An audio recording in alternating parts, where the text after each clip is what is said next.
I'm at it again.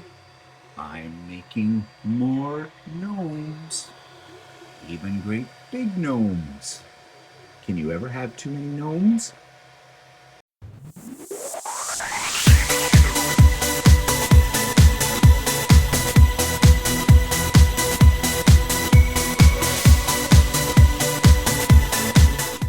Good morning, everybody. It's Stephen here for Bland Designs, and welcome to my weekly vlog for June the 13th, 2022, vlog number 267, and it's 825th day of COVID. I know some of you probably think I'm being fanatical when I do a countdown on the number of days of COVID, but although we're getting closer to the end, I think this is more of a countdown for me until the day that I start to feel completely comfortable out in public without a mask, able to travel, able to, you know, enjoy other people's company without worrying about, did I just contract COVID? So I'm going to continue the count for a little bit longer. Maybe the 1,000-day mark is the magic number. I don't know.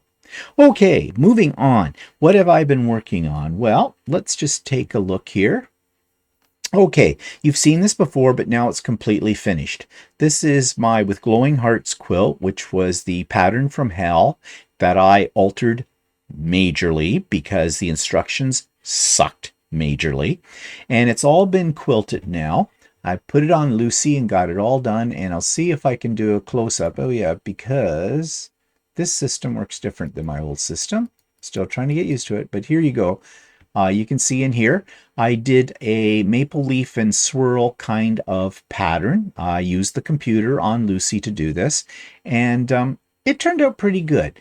Now, I'm going to let you in on a secret tomorrow about this quilt on Idiot Quilter. I'm not going to say anything about it right now, just let you see it. But there is something I'm not happy about. But then again, am I ever happy with any of my quilts? Lately, no. Okay, so I did have fabric left over, quite a bit actually. I also had what are called orphan blocks left over, so I decided to turn them into a table runner. And again, I think I showed this to you last week, but it is now quilted as well and bound, and it turned out okay, but there's a little thing about this. I was going to give this as a gift. I don't think I am now, but I'll talk about that as well tomorrow on Idiot Quilter. Am I giving you a teaser to go check out Idiot Quilter? Well, yes and no. My vlog is something that's more general, just about what's been going on in my life and around the world. Well, that's my life. Anyways, so individual details about some of my projects, my quilting projects, I like to save for the Idiot Quilter because the people who come to Idiot Quilter are probably also quilters, and that may be more appropriate to them. For this vlog, I have a much more general audience. At least I think I do. Okay, so I had these orphan blocks left over, and I turned them into pillow covers. New covers for the pillows I have in my rec room. They had some covers on them that I had made when I first got into quilting, and they're getting a little ratty now. Plus, they weren't that nice to start with. I mean, I had just started quilting, so I thought these might be a little nicer. And these blocks took a little bit to make as well, so I didn't just want to discard them. So yeah, I made them into pillow covers, and so that's okay. Now, my latest project is this one. It has now been quilted, but I don't have a picture of that yet because I'm waiting until I get it bound, and later today I'm going to make my binding and do that. I'm pretty happy with the way this turned out, it's a good thing because this one is a gift. This is a gift for a friend of mine who's in the hospital in very serious condition. I hate to say it, but I'm hoping this person will survive to be able to enjoy this quilt. It's kind of sad. He was struck down with a brain bleed, they called it, and he's on a ventilator right now. He is conscious from what I know and is aware of his surroundings and people, but nevertheless, he's not breathing on his own. So, you know, and he is almost 80 years old. And although he's in pretty good shape and he's a very active individual, so that'll work in his favor, we're hoping. But you know, you just don't know anymore. But anyways, I thought, yep, I'll make him a quilt to cheer him up anyways, or to let him know that we're thinking about him. And you'll notice there's airplane fabric in this, and I think I went over that last week and talked about ordering this off an Etsy shop, and I got it because he's an airplane, commercial airline enthusiast. He loves anything about airplanes, like commercial airliners. So I found this fabric. I designed this quilt. The blue that you see in the borders, that's cloud-like fabric. Thought it appropriate, and I also used flying geese because flying geese, just by their design and that, are basically geese in flight. Flight, again, that's the whole motif here. Now, there's some other hidden motifs in this as well. Again, tomorrow on Idiot Quilter, if you are interested in that. Okay. So, what's that take me to next? Well, let's see. Yeah, YouTube channel of the week. Now, lately I have just been doing interesting individual segments from people's YouTube channels that I subscribe to on a regular basis. They'll come up with something that I find really interesting and I want to share it with you. And this is one of those cases. This comes from a YouTube channel called Atomic Shrimp. I reviewed it, a long time ago, probably over a year ago or so. Very interesting YouTube channel. It comes from out of the UK, and this gentleman that does this has a whole variety of different topics, but one of his topics is about scam baiting, and we have all been scam baited, and hopefully we have not been taken in by the scam, but the scams are getting very sophisticated, and sometimes, well, if your guard is down, you might be sucked in by these. So he does have a segment of videos where he talks about this. So I'm going to insert that for you here. You know, who hasn't gotten a call on the phone or an email or something pop up onto your screen that is basically a scam? And there are hundreds of scams out there. So Atomic Shrimp, on his YouTube channel, if you take a look at some of his playlists, he deals with these scam baiters, as he calls them. And let me just pull this down so you can see as I pull it down a little bit. Okay, here we go. You can see he's got a lot about obvious scam is obvious, just the scam baiting, wham bam, that's a scam, etc. He has quite a few of these videos about scamming, and he himself tries to scam the scammers as well, which makes it very entertaining. But more importantly than the entertainment value is the information that he puts out there, because some scams are very, very subtle and are easy enough to take someone in. So he discusses that. He discusses what you should do and what you shouldn't do when it comes to dealing with scams. My advice is don't even click on anything at all. But if you want to know more about scams and how they operate and what you should watch out for, then check out Atomic Shrimp's playlist of scam baiting. So you will find the link for Atomic Shrimp scam baiting videos in the show notes below, and you'll also find a link for Stephen and Walter Live. As usual, we talked about a variety of things, but we did get asked a couple of questions concerning well, how things went when we came out as gay men. So we decided that is a discussion that is fairly deep and detailed. And so we're saving that for this coming week's Stephen and Walter Live. We're going to talk about our coming out stories and things like that. We'll talk about other things too as well, but it is June, it is Pride Month, and so I think it's appropriate to discuss it. And we don't have any secrets. And I know people are curious about that kind of thing. They wouldn't have asked us if they weren't. So we're going to do something with that this coming Sunday on Stephen and Walter Live. There's a link to the Idiot Quilter episode 170 where I went over some new things that I bought, my projects, and the special event. And the special event, of course, is my explanation of an event coming up on July the 22nd, the International Stitch Marathon. More about that at the end of today's program. There is a link to So Chatty episode 62, and this one's a little different because we had a pop-up sew day on Saturday. And so we decided to do the Idiot Quilter episode during the pop-up sew day. So we had a live studio audience, something a little different. And I think it worked out pretty well. So next time I have a pop-up sew day, I might do that too. The reason we did that was it wasn't really planned because we were planning to do our So Chatty episode on Friday afternoon, as we usually do, record it then. But Friday afternoon, we had a lot of things going on. I had a Zoom meeting with the Quilter's Way, which is the online quilting group I belong to, and it ran a little bit long. And then we had an appointment scheduled because we're planning to do some home renovations, which we're going to talk about, which I'm going to talk about a little bit later on. And the person was running late that was coming to talk to us about all of this, so we couldn't really get started doing the recording because I figured we'd be interrupted partway through it. So we left it, and then I got the brilliant idea, I think it was brilliant, to do it during the pop-up sew day on Saturday. So we had people that you could see and could ask us questions.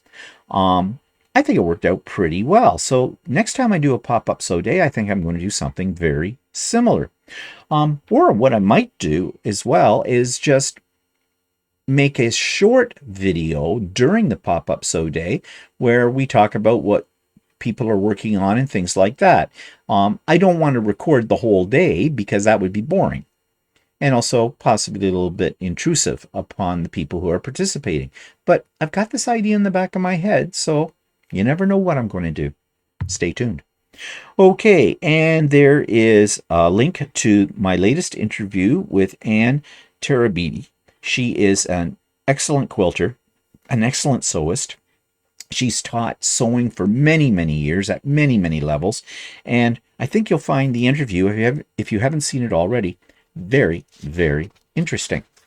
And there is information about the International Stitch Marathon, which if you watched So Chatty, I talked about in detail.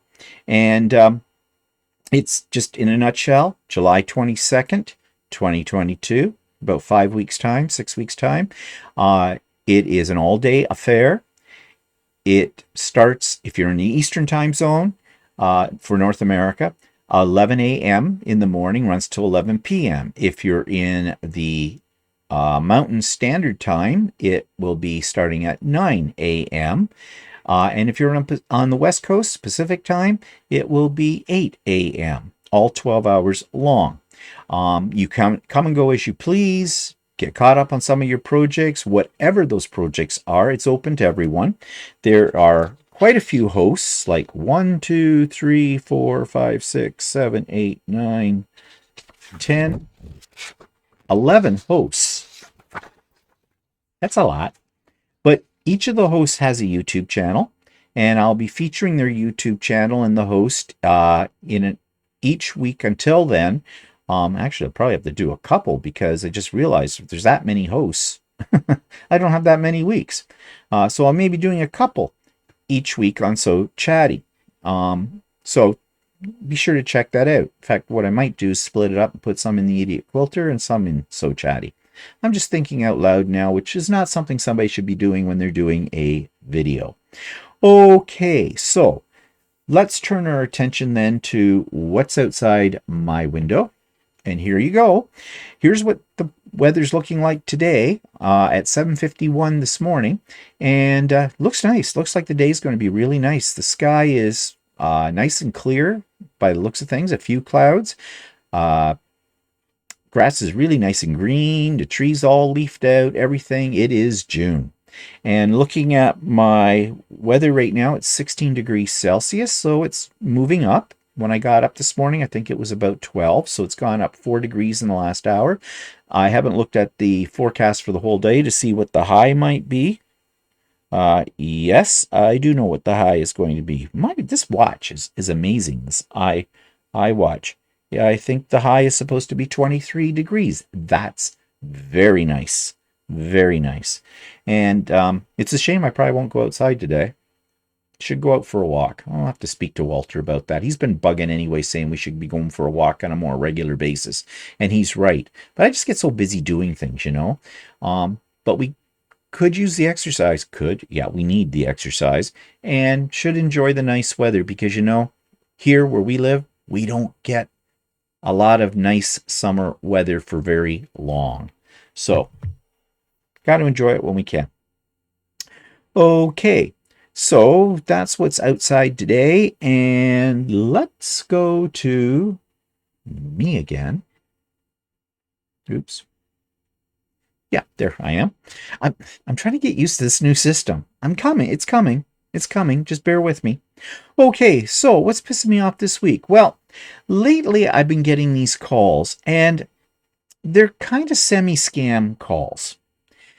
There are companies out there that, and they're very aggressive. They call you up and, hi, my name is such and such, I'm from, and they have some kind of generic name like Home Improvements Company or Home Energy Saving or the Provincial Green Savings Program. And we want to schedule you for a 15-minute in-home inspection. Yeah, no. No. Now, there are so many things wrong with this on so many levels. First of all, I'm not letting a stranger into my house for any reason. Because, you hear horror stories where people have done that. People have come in and, yeah, they're coming in just to check the energy efficiency of your home or something like that. Meanwhile, what they're really doing is they're looking around your house, they're casing it out, they're checking what you own and things like that, and they're making notes to themselves as to, maybe we'll come by another time and rob you. Yeah, it can happen. It does happen. Okay? So that's probably the worst case scenario. The other case scenario is, yeah, they're coming in, they look at your furnace or that and say, oh yeah, your furnace is on its last legs, your water tank is going to go, your air conditioning is going to freak out. We can fix all that for you. We've got a really good, and they give you the hard sell for new appliances. Now, the thing is, our furnace is relatively new because we had it completely replaced about 5 years ago, I think it was. I'm not sure. Time flies when you're having fun, right? And we just had our water tank about last year, I think, serviced because something did go wrong with it. They came out, they serviced it, it was fine. Air conditioning gets maintenance every year around this time, which reminds me, I have to call them and make an appointment. Yeah, we look after our equipment. We do not need these services. But once they've got a foot in the door, the old adage there, it's hard to get rid of them. So I just say no. Now, yeah, I am kind of rude. I said to the person, it was a young lady, spoke very good English. So, they're getting smart in these companies too. They realize that when somebody hears somebody with an accent, and I'm sorry if this sounds racist or whatever, but 9 times out of 10, they're scam artists and they have an accent from India or Nigeria or wherever. And I just say, look, you're a scammer, goodbye. That's a polite answer. Sometimes I'm not so polite. Depends. When that phone rings and I'm in the middle of something, I don't tend to be quite as polite as that. So, you don't want to get into that. But what's pisses me off is that there doesn't seem to be any government regulation of these things.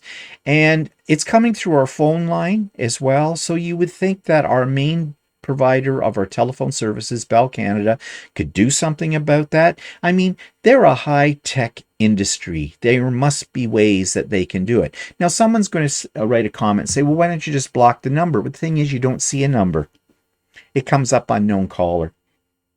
And actually on our landline, we stripped it right down to the most basic setting. Now, so even if somebody calls that we do know and their name shows up, it won't show up on our system. We got rid of that because we principally use our cell phones. And the only reason we have a landline right now is because it was going to cost me more a month to not have a landline because of how they price things than it was to have the landline at the most basic service. But in another month or so, there's a couple of promotion things or something I think run out that we're on. I am going to renegotiate with my provider because I want to get rid of the bloody landline completely because that's where we get most of our scam calls. Now, we do get a few on our cell phones, but not as many as we get on our landline. And this one of these types of companies as well, they're a big scam. Now, there's a television program in Canada on the CBC called Marketplace, and they look at all kinds of consumer issues and, tell you what to watch out for and how much of a scam they are. And one of those is this company called Home Something Green or whatever. I can't remember the exact name of it, but they're one of these. They come in, they will assess your needs in your house and show you how you're going to save money on, making energy saving decisions which cost lots of money and that they get. It is a complete scam because apparently, according to Marketplace, these people come in, talk to you, get a deposit or something like that, and you never see them again. Or they get you to pay for it all up front and you never see them again. They run off with your money. They've been taken to court, they've been shut down, they just reemerge again. Why are there people in our society that have absolutely no morals? No, they don't care about other people, and they're just, screwing them over. They love to feed upon older people as well, and I guess I'm in that category because they think older people are stupid. That they can, and older people may have some money, their pensions, their savings, if they have any, that kind of thing. And they want to rip these people off. It's times like that when you just want to wish the gun laws in Canada were a little different and we could blow them away. Not really, but you know what I mean. You know what you mean. You want to get at them. The thing is, we can't get at them. And they know that. And our government is doing nothing about it. How does our prime minister, when he gets one of these calls, handle it? Well, he probably doesn't, because he probably has an unlisted number and he has people who can screen all those calls. But how about the rest of us? Something needs to be done, and not just about these ones that want to do these home inspections, but any scam calls we get, all of that.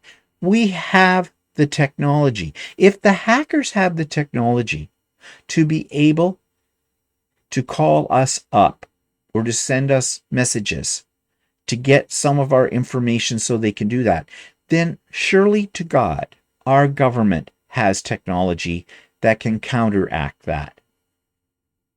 And the only thing I can say about why our government doesn't do it is because, one, it'll probably cost them money, and two, they don't care. They just don't care.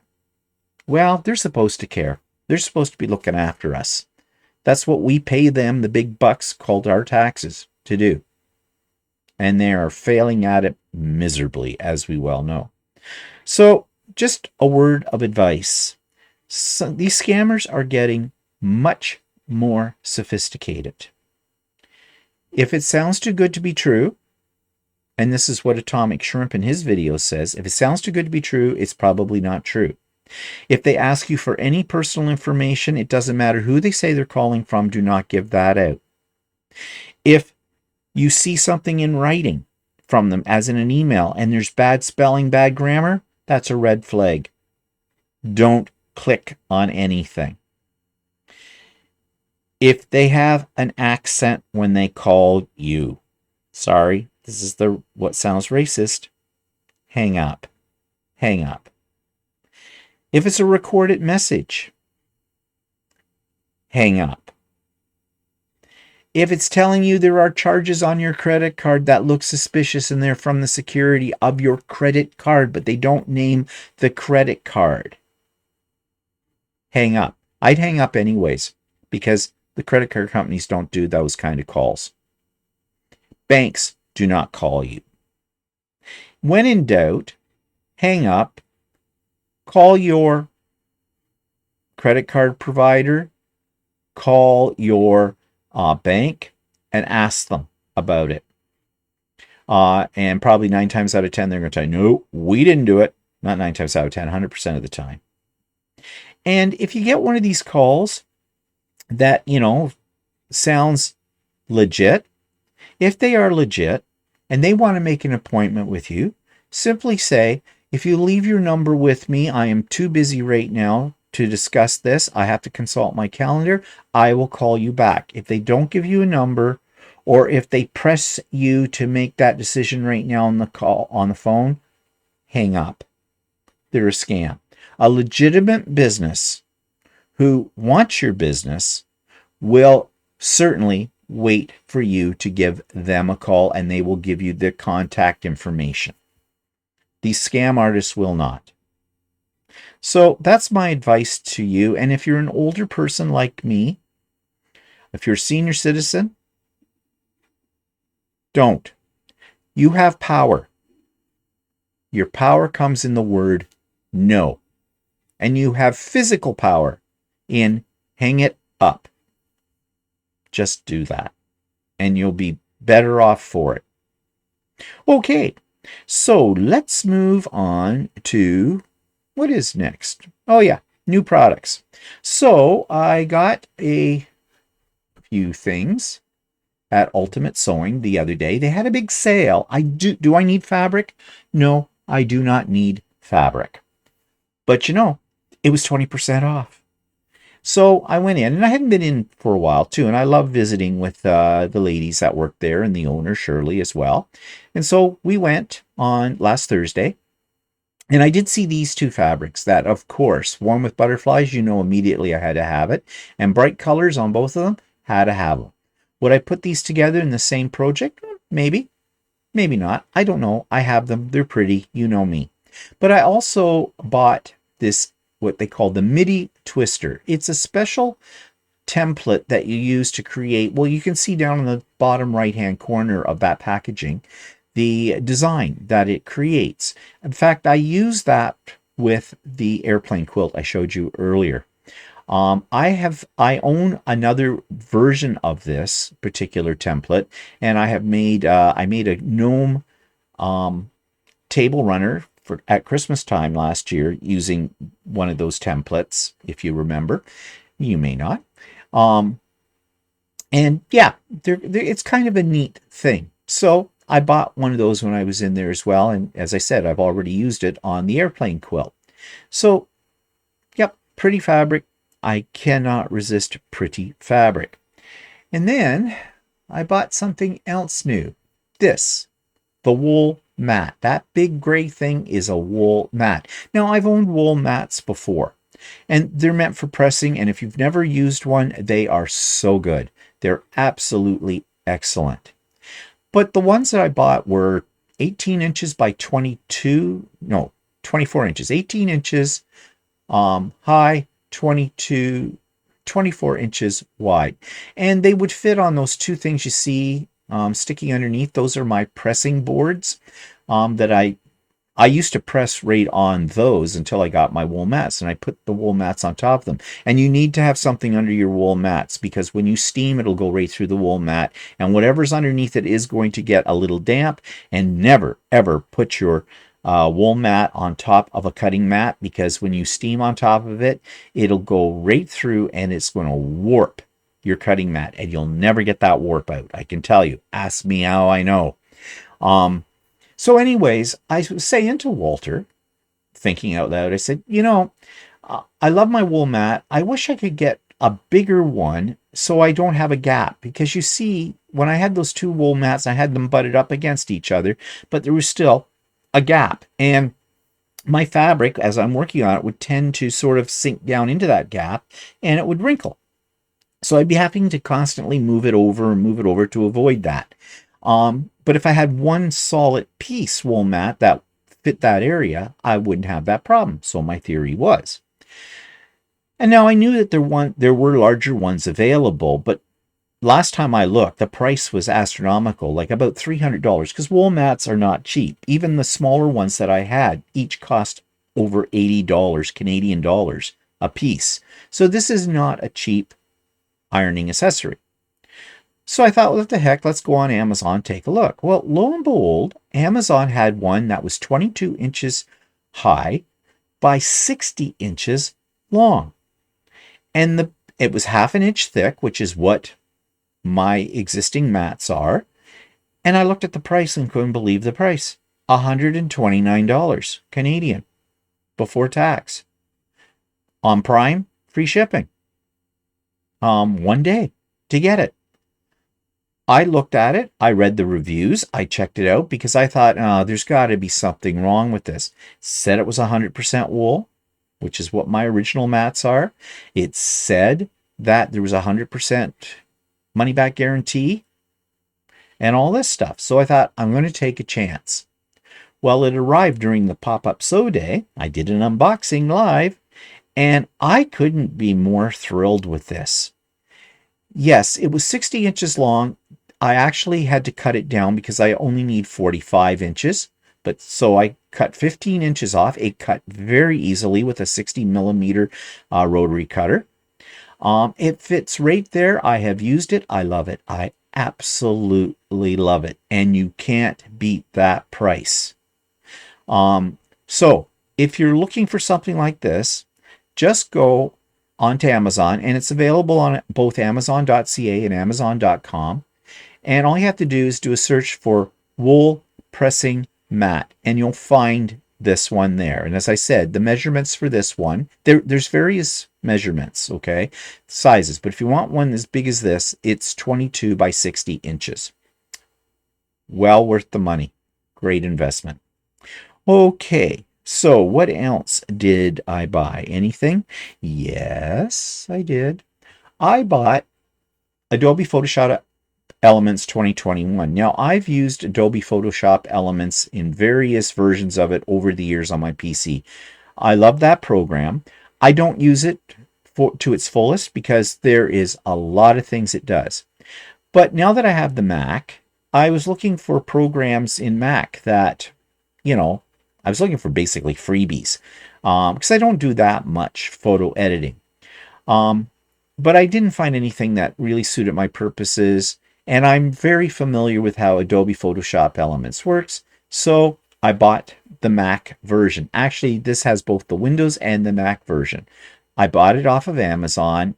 It's not a cheap program, but as programs go, considering I spent over $400 on Final Cut Pro, my editing software for videos for the Mac, this was cheap because it was only 139 Canadian dollars, I say only. Anyways, it arrived. I have installed it. And in fact, I installed it on both my Mac and on my PC. Might as well get my PC up to snuff too, because I still use my PC. Not as much, of course, but it's still accessible, and sometimes I do need to use it. So I thought, well, what the heck? I might as well put it on the PC too. So I have it, and I'm glad that I do. And I think that's it when it comes to what I have purchased lately.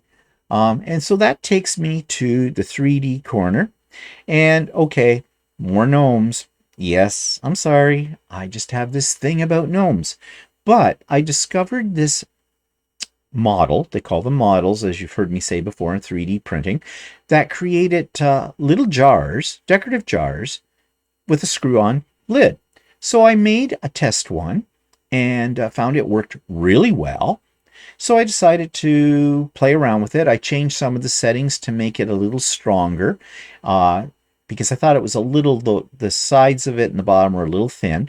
And I think I showed you last week on Idiot Quilter that I had used those to create fabric weights to hold my, when I'm working on a quilt that's getting a little bit heavy, so it doesn't slide off the edge of my cutting table while I'm attaching a border to that.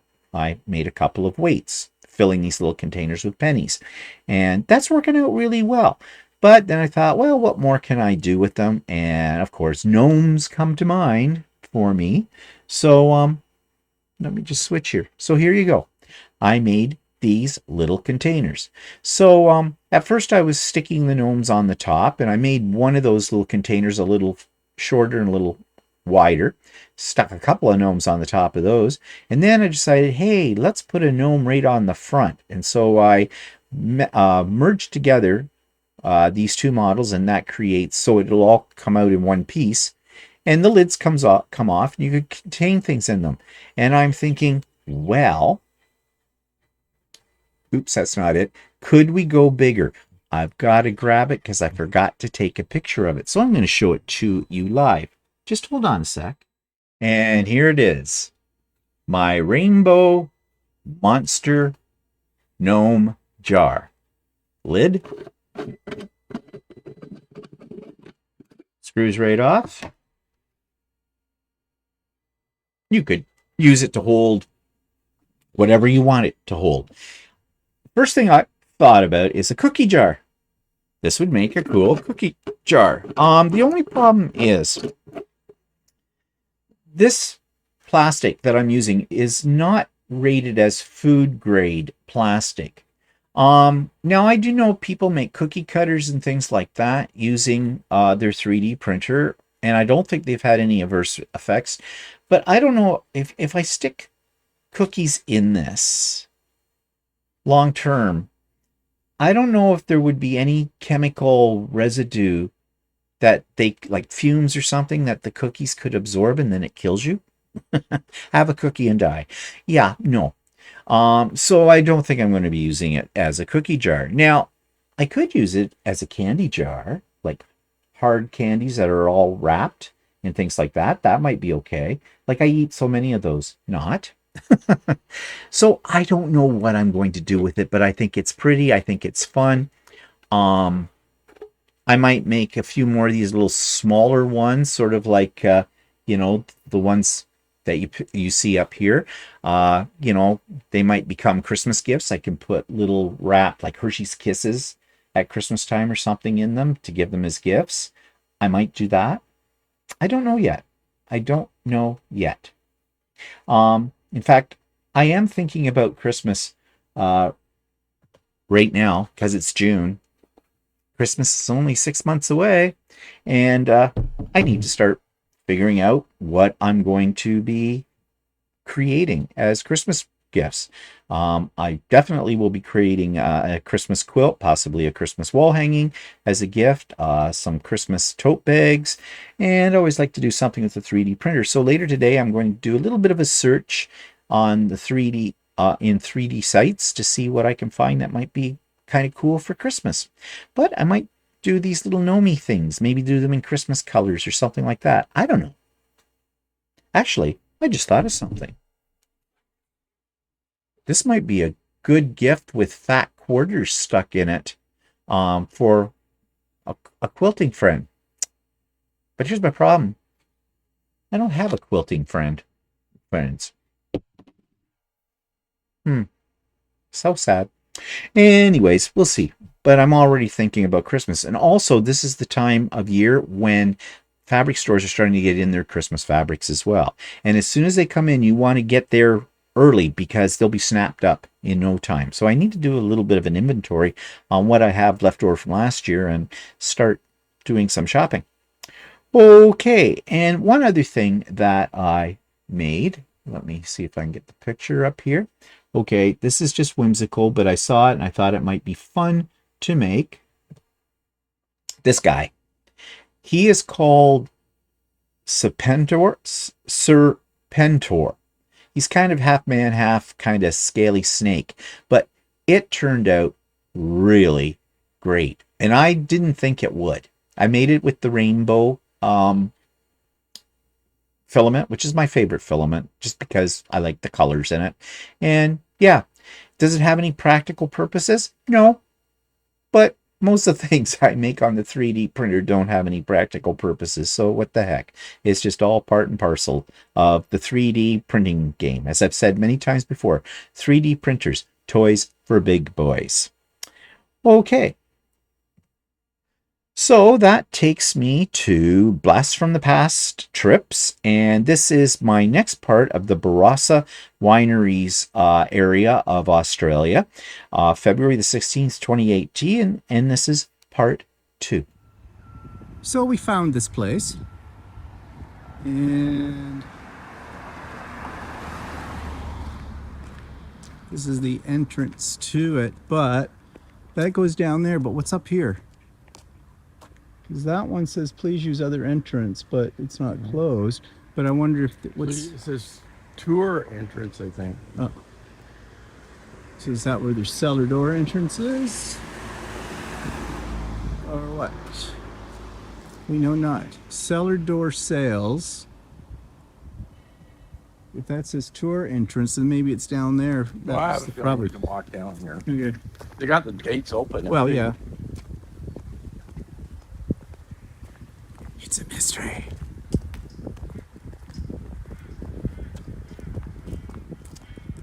We shall see. And here we have some of the grapes right on the vine, as you can see.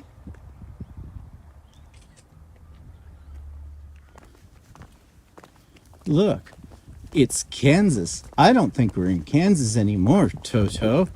Follow the gray brick road. Follow the gray brick road. Oh no, lions, tigers, and bears. Oh no, this is a winery. There wouldn't be any of that. So a little closer up.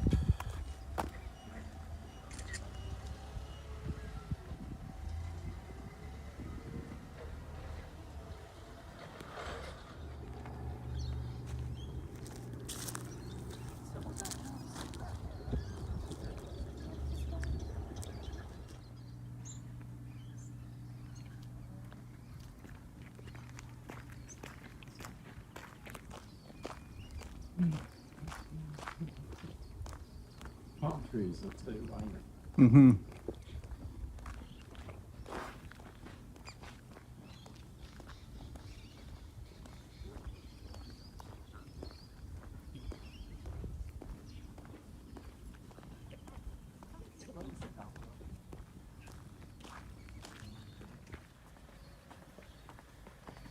So we're going into the cellar door. Now it seems that when you see the words cellar door, that means the sales area in there, probably where you can taste the wines and where you can pick them up. That's what they call it in Canada. They do? I never noticed It's that. always called a cellar door. Oh, I never realized that. Well, learn something new every day. I stand to be corrected by Walter most of the time.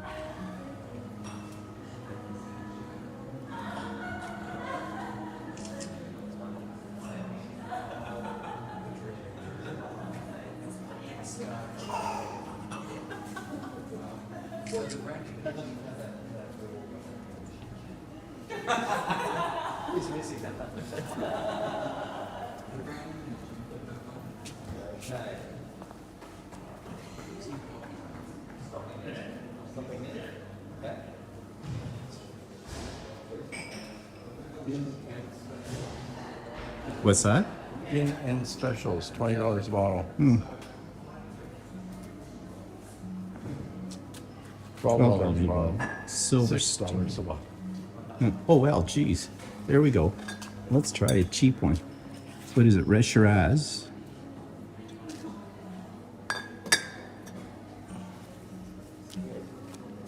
Well, you get a cheap bottle of Shiraz.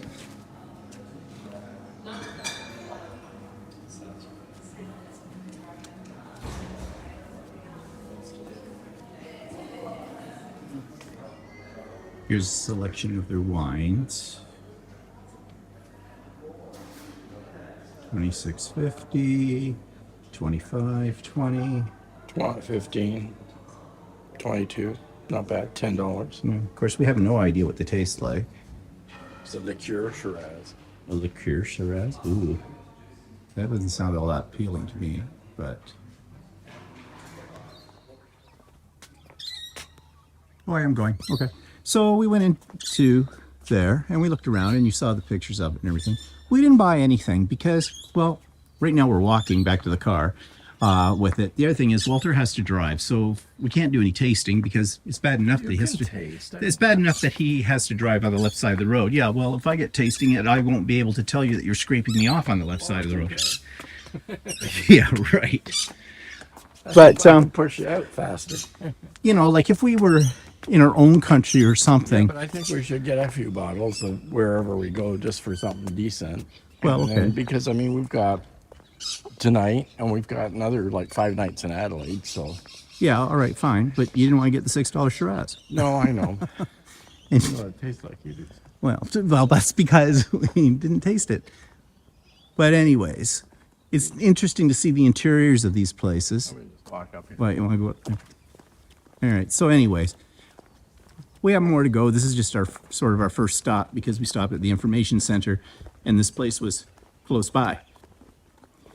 And it was open. But by the time we get to where we're going to go next, not Jackson Trig, that's Canadian. Jacobs Creek. Yeah, let's go there. Just take a look. Just because we know Jacobs Creek. It's probably a big, huge, crappy winery, so Yeah, more than likely. that's why they send all their shitty stuff to Canada. Yeah, sort of like Yellowtail. Yeah.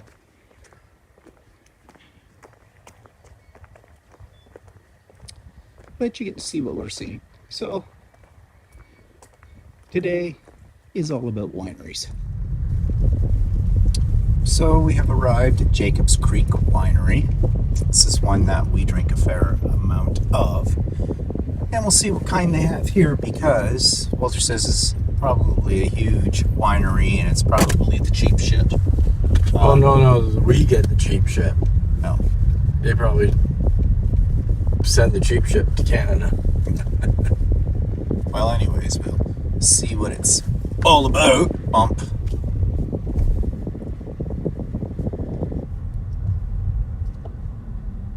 And there's a guy trying to commit Harry Carey right there. Great big solar panels over there. Ouch, ouch, bounce, bounce.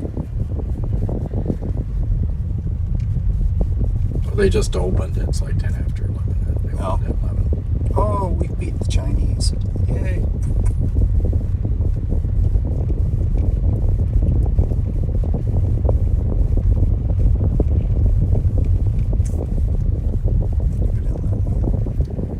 Wait, no. Visitor center's up that way. It's a restaurant. Visitor center's up there, it says. And wine tasting restaurant. Certainly is back in the woods.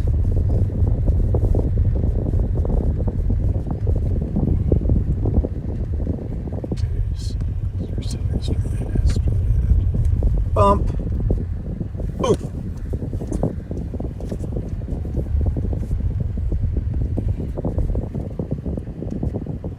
Uh-oh. Buses. Oh, yeah. I may have spoke too soon. So we shall see what we shall see. So you can see Jacob Creek's vineyards. They go for miles. What's that? Oh, Toronto? Oh, yeah, there it is. See that? Signpost. Toronto. We're only, what's it say? 16,528 kilometers away from home. Good to know.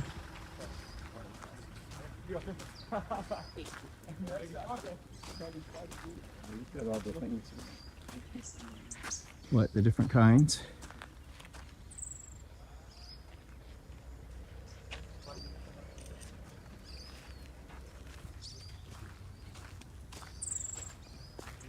They have all these beanbag chairs out here.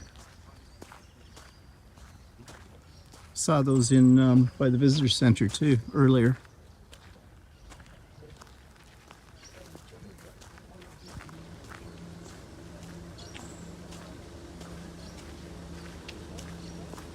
I'm taking on a little walk here with us.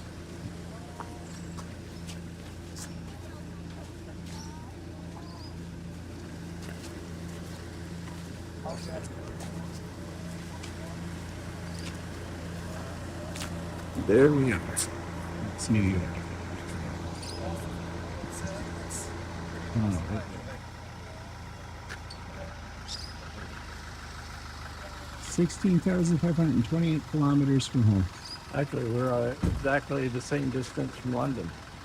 Are we? Yeah, almost exactly. Oh. 1657.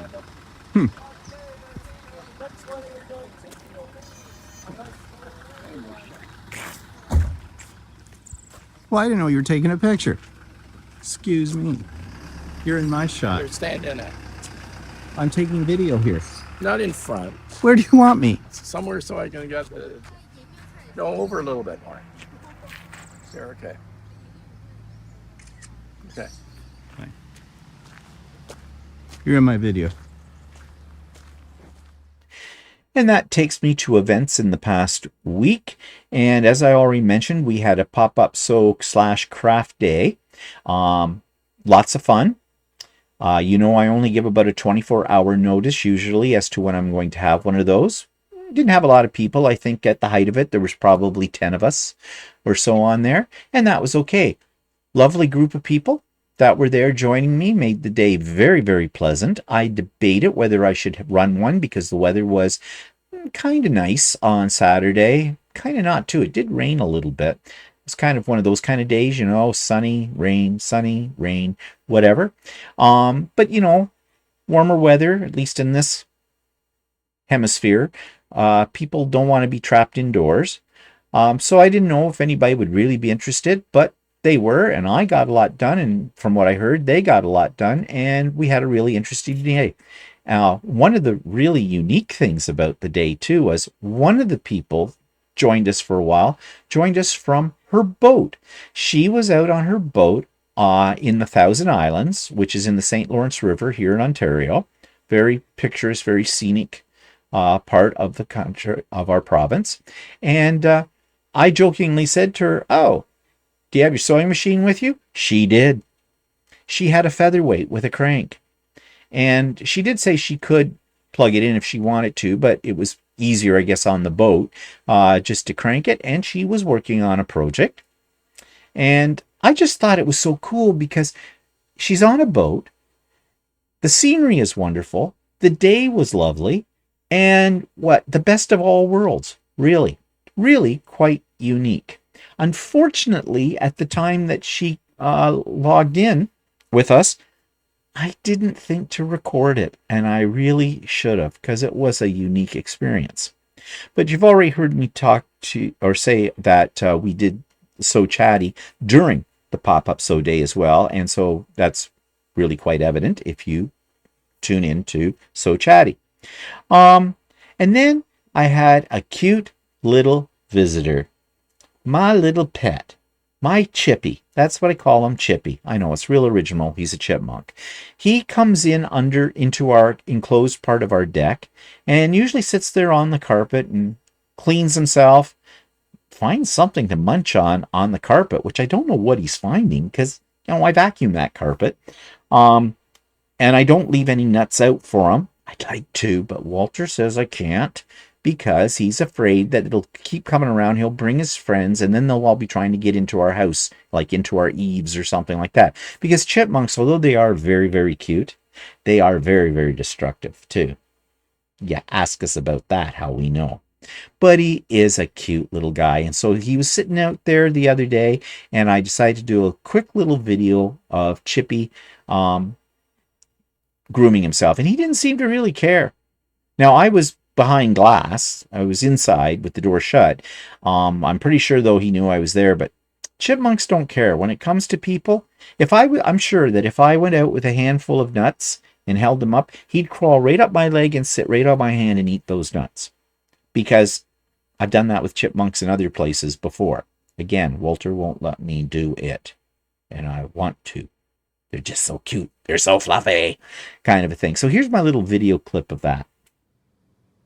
So there he is. That's my little Chippy. I think I'll just call him Chippy.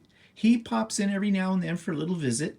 I think he brings in a little food to eat here. He probably feels safe, and he's sitting on the carpet. But he's so cute. Walter won't let me feed him. But isn't he a cute little guy? Look at him out there. He's just a sweet little creature. And I don't know if he can see me or not through the window because of the way the light is on it, but I don't think he really cares. Now, I've yet to be out there when he's been there, so I don't know how he'd react. But knowing chipmunks, if I had a little handful of peanuts, he'd probably be crawling right up my arm. But he's just a little sweetie, my little Chippy. So what's coming up? Well, we're getting new windows and doors in our house. We've been in this house 27 years and have never done that. Now, our windows are still in pretty good shape, and we could probably get a few more years out of them. It's not like they're leaking or anything like that. Couple of the windows, though, are a bit compromised. Some of them don't open very readily anymore because Walter painted them shut. That actually was kind of done on purpose because they were windows we didn't really open at the front of our house. They have a crank thing on them. But we're the original owners of this house. We moved into this house, saw it being built at the time, and we've been here 27 years and have never replaced the doors or the windows anywhere in this house. Our neighbors all around us pretty much have done that. So we've decided we're taking the plunge. It's expensive. And one of the reasons we hadn't done it sooner is because we'd rather spend our money on travel. Well, we haven't been able to do that for the last couple of years, and it doesn't look like we're going on a major trip anytime real soon. So it's time to invest in the house. So we had a lady from the window and door place that we're going to be dealing with come to assess what we wanted, do some preliminary measurements. And then she was going to go back. We left us some brochures and things and to make decisions on what we want. And Walter's actually texting her all that information later today. And she'll get the ball rolling, and then she'll be able to give us an estimate as to what this is going to cost. I'm a little afraid of that because I know right off the bat, just for the front doors on our house, it's going to be about $10,000. We have double doors on the front of our house, both open up. A lot of our neighbors had the same, but when they replaced their doors, they replaced it with a single door and put in, side panels of glass, which looks very nice. But we don't want to do that. It's also cheaper to do that because we like the fact that if we need to, we can open both of those doors up. And it's great when you're moving something large in or out of your house because it's much more space. Like if you get a new furniture, new couch or something like that, it's just so easy to get it in or out. So we want to keep that feature. But the doors are solid steel doors. And we're getting new solid steel doors, but we want glass inserts in them, and we want them full length, top to bottom in the door. And that means, and we want a design in them. And there are all kinds of designs to pick from, all kinds of glass. You want a certain level of privacy as well when you have the main, so people can't really see into your house. So we've got those decisions made, I think. A nice sort of kind of modern but Art Deco-ish design. I think it's elegant and understated, and that's what I like. The doors are going to be a blue shade. Our doors are blue now in the front, but this will be a slightly different shade, I think. And then we need the transom. We have a half moon, it's very large, transom over top of the double doors, and we're looking into seeing what we can get that will match that. And if we can't get a transom that will match the doors, because not all the door designs come with a matching transom, but they will put in a transom, but we can get other treatments to the glass that will allow it to blend in with the doors and at the same time have privacy. Then we need two front windows, casement windows. Those windows are specialty windows because over top of each one of them, they have a quarter moon cut out. So that's all custom. And then two windows, which you can't see right now, but are here in my sewing room because I'm below our living room. And they are more standard type windows, and we don't want those to open because we never do open them. So that's what we're looking at right now. Now, are there other windows in the house that we want to replace someday? Yes, but right now, this is our priority part of the house. And yeah, I'm afraid what this is going to cost. But you can't take it with you. And as I said, we've been here 27 years. And so in some ways, I'm looking forward to having this done. In other ways, the mess, especially in my sewing room, I have things by those windows. I'm going to have to take everything down and cover everything up. Well, that's okay.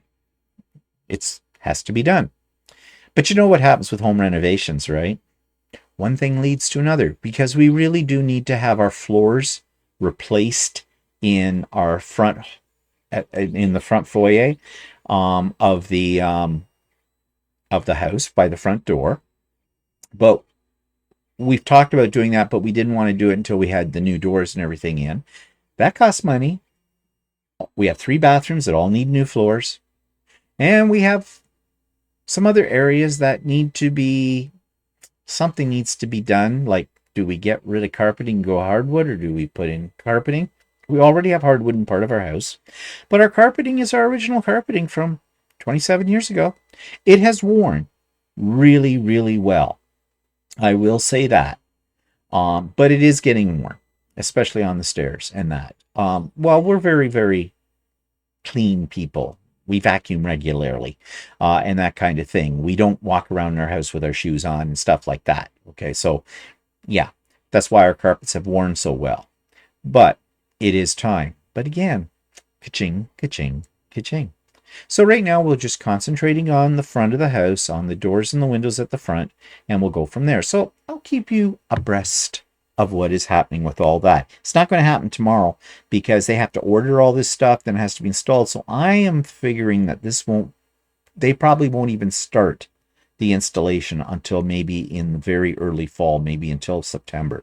They didn't tell us this, but I'm suspecting that's going to be the case because I'm sure they're very busy. At this time of the year, everybody wants to do this kind of thing, right? Like nobody wants to replace windows in the wintertime, although I've seen it done.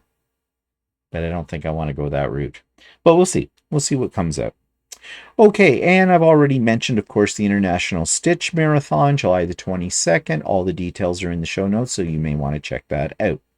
Okay, that's it for me today. I hope you have a good week. Idiot Quilter goes up tomorrow. Actually, there's going to be about 3 videos go up tomorrow. Idiot Quilter episode. I have another interview that I want to put up, and I have a tutorial as well that I want to put up. So tomorrow's a busy day, at least for me, having to get all this stuff organized and put up. But for you, there'll be lots to watch if you're so inclined. Okay, I hope you have a good week. We'll see you again soon. Bye-bye for now.